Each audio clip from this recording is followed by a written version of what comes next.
Hello साथीहरू, मेरो 1.2 million चाहिँ व्हाइट गुम्बाको भिडियोको भ्युज भएपछि यहाँ कमेन्टहरू पढ्दै जाँदाखेरि धेरै कमेन्टहरूमध्ये सबैभन्दा बढी आएको कमेन्ट चाहिँ व्हाइट गुम्बामा त्यस्तो के छ भनेर चाहिँ यहाँले सोध्नुभएको रहेछ।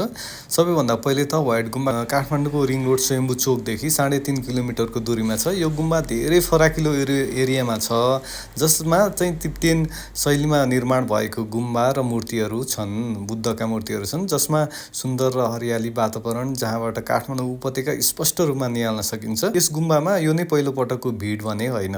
पहिले सुरुवाती चरणमा पनि यस गुम्बामा अत्याधिक भिड हुने गर्दथ्यो।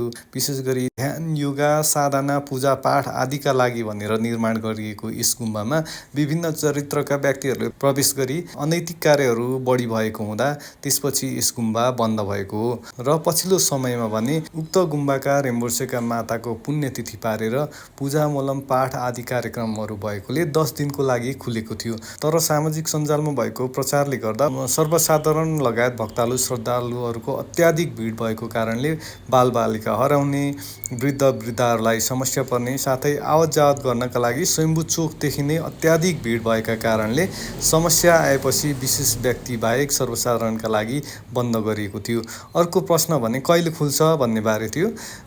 हालसम्म गुम्बाले कुनै पनि जानकारी दिएको छैन कि गुम्बा यही दिन खुल्छ भनेर चाहिँ, है त साथीहरू। ल, थ्याङ्क यू भेरी मच। यहाँको धेरै साथीहरूको चाहिँ अब प्रश्नको उत्तर दिए जस्तो लाग्छ। अझै पनि केही गुनासो भएमा कमेन्टमा लेख्नुहोला, म सकेसम्म उत्तर दिने प्रयास गर्छु, है त साथीहरू।